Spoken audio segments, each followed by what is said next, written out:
Hello friends, welcome back to my channel. আমি আফরিনা হালদার। সবাই কেমন আছেন? আমি তো খুব ভালো আছি, আশা করছি আপনারা খুব ভালো আছেন। দেশের বাইরে, দেশের ভিতরে যে যেখান থেকে দেখছেন, প্লিজ একটা ছোট্ট লাইক দিয়ে দেখাটা শুরু করবেন। আর সাবস্ক্রাইব করে না থাকে প্লিজ সাবস্ক্রাইবটা করে দেবেন, আর পাশে থাকা বেল বাটনটা অবশ্যই প্রেস করে দেবেন, যাতে আমি যখনই কোনো নতুন ভিডিও ছাড়বো তখনই আপনার মোবাইলে নোটিফিকেশান চলে যাবে আর আপনি আপনার সময় মতো করে আমার ভিডিও দেখে নেবেন। তো চলুন, দেখতে পাচ্ছেন আজকে আমি আরও একটি নতুন ব্লগ নিয়ে চলে এসেছি। তো চলুন, ব্লগটি কেমনভাবে করেছে অবশ্যই দেখাবো। প্লিজ যে যেখান থেকে এসেছেন প্লিজ লাইক দিয়ে কন্টিনিউ করুন। আর আমার যদি কোনো নতুন বন্ধু থেকে থাকেন তো প্লিজ সাবস্ক্রাইব করে পাশে থাকবেন। আর পুরনো বন্ধুদের অসংখ্য ধন্যবাদ সব সময় আমার পাশে থাকার জন্য। তো চলুন, কীভাবে কী ব্লগটা করে দেখাচ্ছি। আজকের ঈদ মোবারক সবাইকে জানাচ্ছি, ঈদ মোবারক। কারণ আমি রাতে ভয়েস দিচ্ছি যার জন্য ভুলেই যাচ্ছে। তো চলুন, সবাইকে আবার জানাচ্ছি ঈদ মোবারক। তো দেখতে পাচ্ছেন আমি ভোর 5টায় উঠেছি, উঠে নামাজ পড়তে বসে গেছি। তো নামাজটা পড়ে উঠে তারপরে দেখতে পাচ্ছেন নামাজ পড়া কমপ্লিট হয়ে গেছে। তো একটু স্মৃতির উদ্দেশ্যে একটু ভিডিও করে রাখি, যাতে বয়স্করা গিয়ে দেখতে পারি জন বয়সটা কী করেছি আমি। যাই হোক, এবার নামাজের পাটিটা আমি তুলে পাঠ করে রাখলাম, রেখে হিজাবটাও খুলে রাখবো, রেখে আবার শুয়ে পড়বো একটু। যেহেতু ভোর 5টা উঠে নামাজ পড়ে একটু শুয়ে নিই। ওই 6টা সাড়ে 6টা থেকে ঘুম থেকে উঠে এখন যেহেতু স্কুল নেই, ছুটি আছে, তাই অত তাড়াও নেই, তো আবার শুয়ে পড়ি। তো দেখতে পাচ্ছেন সব খুলে রাখছি আস্তে আস্তে, হিজাব নামাজের পাটি সব রেখে দিলাম। তো চলুন, ঘুম থেকে উঠে গেছে। গুড মর্নিং ফ্রেন্ডস, সবাইকে জানাচ্ছি ঈদ মোবারক। আজকে ঈদ, তো সবাইকে আমার তরফ থেকে অনেক অনেক শুভেচ্ছা রইলো। সবাই ভালো থাকো আর খুব ভালোভাবে ঈদ কাটাও। তো চলো আজকে ব্লগটা আমি শুরু করে দিই। আবারও বলছি সবাইকে ঈদ মোবারক। তো দেখতে পাচ্ছ কালকে রাতে আমি এই হেনাটা ভিজিয়ে গেছিলাম, বলেছিলাম ঈদের দিনকে মাথায় দেবো। তো চলো, দেখতে পাচ্ছ কীরকম হয়ে আছে। তো ভেবেছিলাম ঈদে অনেক কিছু দেবো, কিন্তু ঈদের দিন তো সময় পাচ্ছি না অতটা। তো আজকে প্লেন চুলে মাথা দিয়ে দিই, শুধু চা দিয়ে ফুটে করে নিয়েছিলাম জিনিসটা। ঈদে অনেকটা জিনিস দিই, কিন্তু আজকে সত্যি কিছুই দেবো না, কারণ সময় হয়ে উঠবে না। এখন দিয়ে দিই, দিয়ে থালা বাসনগুলো মেরে নেবো, সীমাটা সেগুলো করে দেবো। ওরা আবার নামাজ পাঠ পড়তে হবে খাওয়া দাওয়া করে, তো মাথায় দিয়ে কাজগুলো করবো। আর তারপর ওরা নামাজ পড়তে এখন করলে কী হয়, ওরা নামাজ পড়তে চলে যাওয়ার পর আমি স্নানটা করতে পারবো। তো চলুন চটপট মাথা দিয়ে নিই। তো দেখতে পাচ্ছেন বন্ধুরা, চলে এসেছি, মাথায় পুরো হেনাটা দিয়ে দিয়েছি, দিয়ে সিমাইটা বের করে নিয়েছি। আর কি বিপদ দেখো না, সবে হাফ মাথায় হেনা দিয়েছি আর পৌরসভা থেকে গাড়ি এসে ময়লা নিতে হাফ দিয়েছি। সবাই কী করবো, তাড়াতাড়ি করে পুরোটা দিয়ে দিলাম ঝপঝপ করে, দিয়ে আবার ময়লাটা ফেলে আসলাম। নয়তো কালকে সানডে ছিল, রবিবার তো আমাদের এখানে গাড়ি আসে না, সোম থেকে শনিবার পর্যন্ত আসে। আজকে সোমবার, আজকে তো ঈদের দিন একটু ফেলতেই হবে, যেহেতু কালকে ফেলা হয়নি, মানে কাল তো গাড়ি আসে না, সে কারণে বাধ্য হয়ে কী করবো, ফেলে দিয়ে আসলাম। আর এই অবস্থা না, রাস্তা নামতেও লজ্জা করে। আর চারদিক দিয়ে সব ঘর থেকে লোক বের হয়তো, সবাই ময়লা ফেলতে আসে। আমি সব করে কী করেছি, গিয়ে দরজা বাইরে রেখা চলে এসছে। উনি বুঝে গেছে যে উনি নিয়ে চলে, এবার বাড়ি রেখে দিলে যদি নিয়ে চলে যায় তবুও কেমন লাগে, একটু স্টে করে নিই, জাস্ট বের করেই চলে এসছে। ওনাকে বলিনি যে আমি রেখে যাচ্ছি, উনি দেখে নিয়ে চলে যাবে যদিও। তো যাই হোক, চলুন, আমি ফার্স্ট ভাবলাম থালা বাসন না মেজে আমি প্রথমে একটু সিমাইটা করে নিই, তারপরে করবো, মানে থালা বাসনটা মাজবো। আগে বাবার ছেলেদের কাছে ছেড়ে ওরা এটা খেয়ে যাবে নামাজ পড়তে, দেরি হবে কোথায়। তো চলুন, দেখতে পাচ্ছেন আমি এতে অল্প করে একটু তেল নিয়ে নিয়েছি। তো এতে ফার্স্ট আমি একটু কী করছি দেখাচ্ছি, চলুন। তো দেখতে পাচ্ছেন মতো আমি সরু সিমাই নিয়েছি 250 গ্রাম। তো 250 গ্রাম সিমাই নিয়ে চলুন কীভাবে করছি দেখাচ্ছি।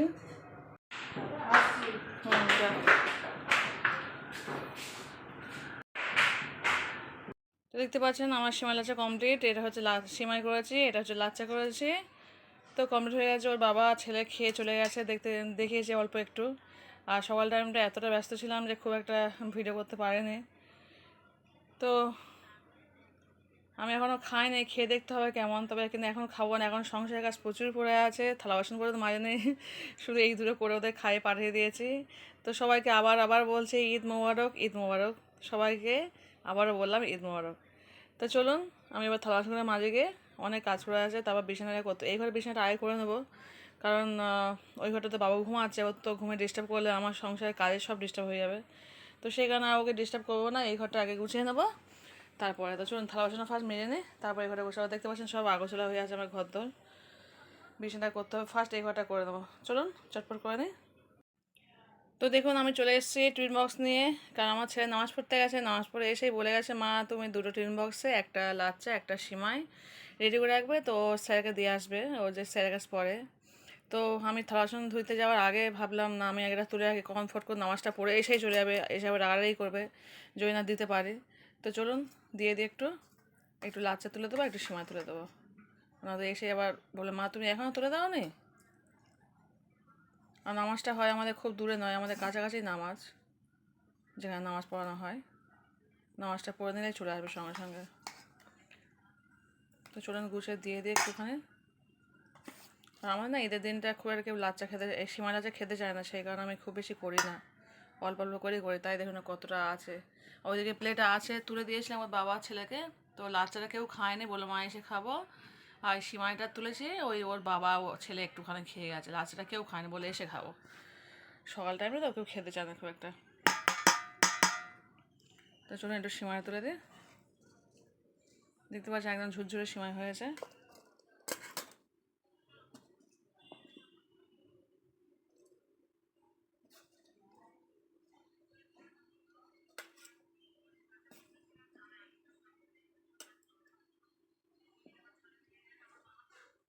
ব্যাস হয়ে গেল, আবার এটার মধ্যে দিতে হবে। তো চলুন এই দুটো ঢাকনাটা বন্ধ করে রেখে দেবো। না এখন বন্ধ, এখন গরম তো, থাক ঠান্ডা হোক, তো আমি থালা বাসনটা মেজে আসি, আর এটা এরকম খোলাই থাক। চলুন। হ্যালো ফ্রেন্ডস, দেখতে পাচ্ছেন থালা বাসন সব মেজে নিয়েছি, নেওয়ার পরে এদিকে আমি গ্যাসটাকে মুছে নিয়েছি, গ্যাসটা নিয়ে ভাতটা বসিয়ে দিয়েছি। আর মাংসটা দেখতে পাচ্ছেন নিয়ে এসছে ওর বাবা। তো আজ মাংস রান্না করবো, মাংস কষা করবো। তো ছেলে এসে না চলে গেছে।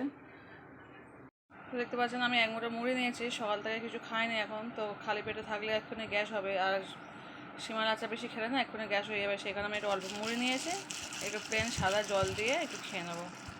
এটা খেলে আর গ্যাসের সম্ভাবনা করে থাকে না, তো সেই কারণে এটা খেয়ে নেই। আর আমার ছেলে নামাজ পড়তে গেছিলো, তো নামাজ পড়ে এসে না যে বলেছিলাম ওর স্যারকে ওই সীমা লাচা দেবে, ওটা নিয়েই চলে গেছে, এসে দাঁড়ায়নি, নিয়েই চলে গেছে সঙ্গে সঙ্গে। তো বলে মা তুমি রান্নাটা করে রাখো আমি এসেই ভাত খাই, কারণ সকালে কিছু খায়নি, ও তো সীমা লাচা খুব একটা খায় না, মানে খালি পেটে খায়, এমনি খায় বিকাল টাইমে হলে খায়, কিন্তু খালি পেটে করে খেতে চায় না। তো সেই কারণে রান্নাটা বসিয়ে দিয়েছে, ভাতটা বসিয়ে দিয়েছে, আর মাংসটা নিয়ে এসছো বাবা। তো এই মাংস এই দুটো মুড়ি খেয়ে চলে যাবো মাংস রান্না করতে। তো চলুন খেয়ে যাচ্ছে রান্নাঘরে। হ্যাঁ তো ফ্রেন্ডস দেখতে পাচ্ছেন সব কুটে নিয়েছি, আলু দিয়ে মাংস রান্না হবে আজকে। তো চলুন আলু দিয়ে মাংস কীভাবে রান্না করছি দেখাও। চঞ্চট করে রান্নাটা করে নিই, ছেলে এখনও ঘুম আছে, এই সময় রান্নাটা করে নেবো। তো দেখতে পাচ্ছেন বন্ধুরা এখন বাজে 11টা, আমার ছেলে সবাই ঘুম থেকে উঠলো, উঠে ঘরে ওর বাবা টিভি দেখছে, তো বাবা কাছে চলে গেছে। তো চলুন এই ফাঁকে আমি রান্না হয়ে এসছে, আর একটুখানি বাকি মানে ঝোল ফুটছে, আমি এই তালে বিছানাটা তুলে নিই। চলুন এখনও স্নান করা হয়নি, স্নানটা করতে হবে, বিছানা করে নেই স্নান করবো। খাও খাও, ও ছেড়ে দাও। আর মাংস দাও, মাংস দাও না, ওটা হ্যাঁ ওটা দাও। দে এটা যাও।